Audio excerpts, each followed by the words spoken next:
dipersembahkan oleh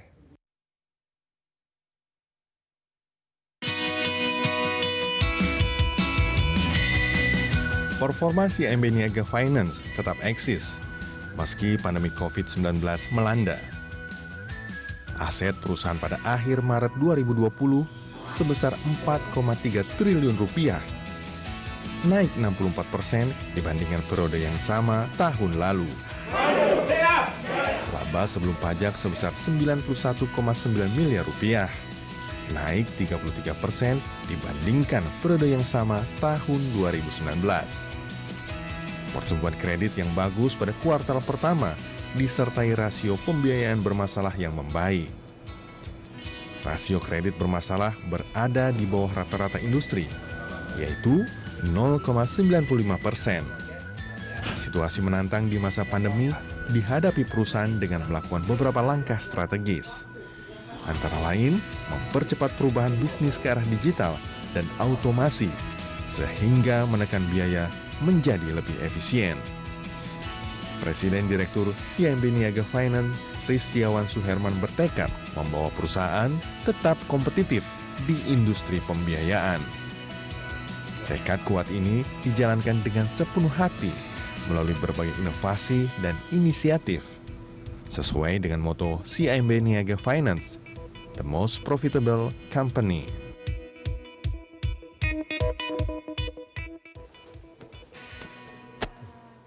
Mas Rudi. Pak Aris, Apa kabar? Selamat apa siang, kabar? Mas Rudi. Sehat Namaste. ya?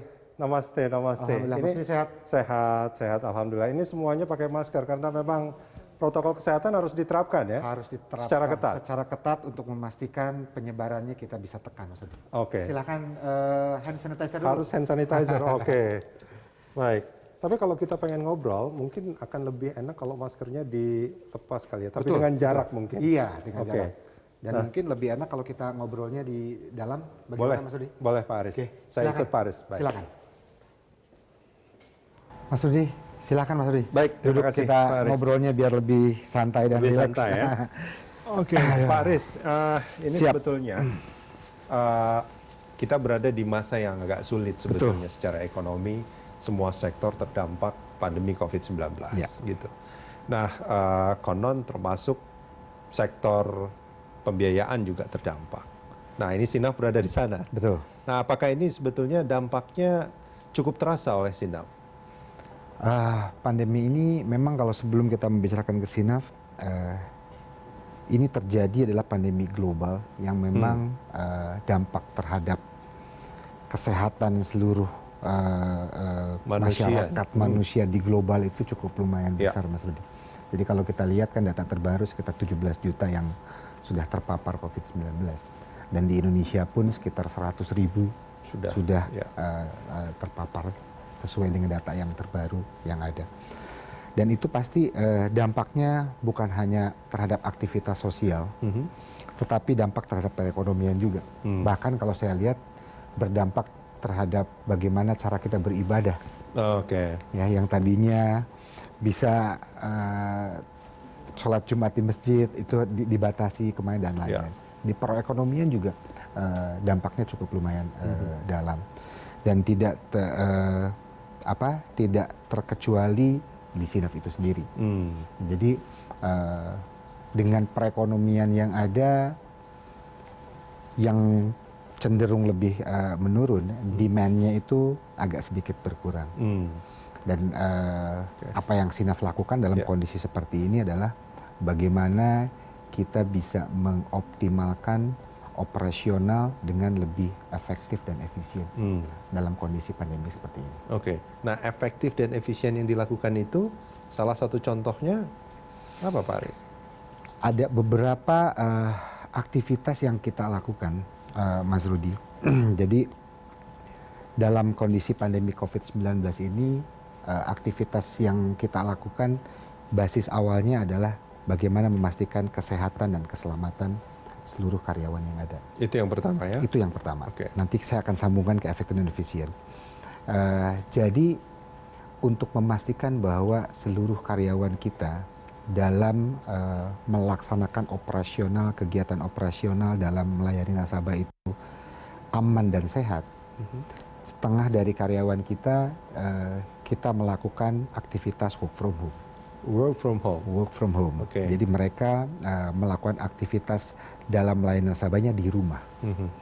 Yang kedua, karena bisnis kita juga bisnis jasa dan kita harus tetap melakukan pelayanan terhadap nasabah dan bisnis kita dikecualikan untuk bisa tetap beroperasi.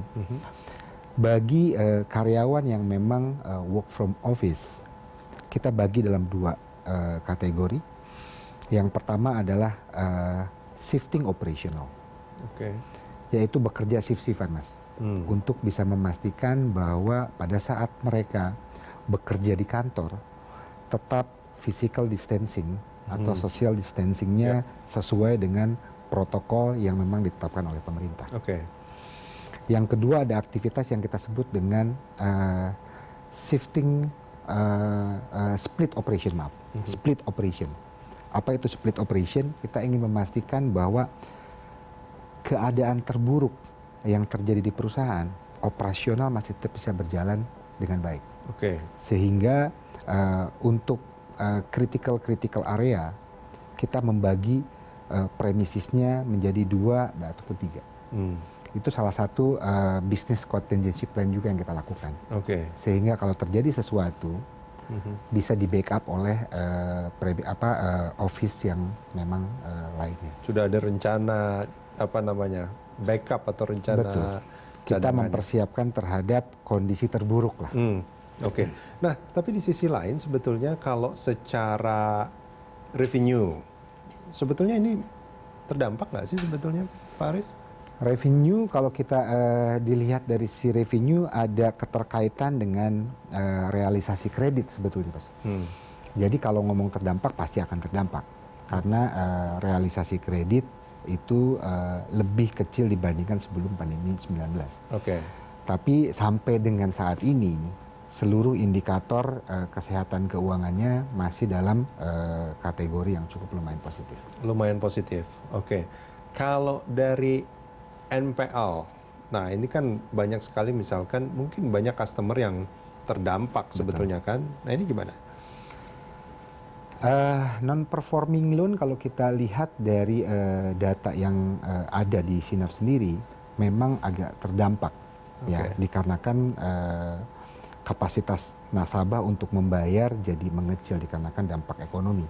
Tapi program yang diluncurkan oleh pemerintah soal restrukturisasi. Betul, yang dikeluarkan yang diumumkan oleh Presiden Joko Widodo dan disambut juga oleh otoritas jasa keuangan, itu cukup lumayan membantu industri untuk menekan non-performing loan.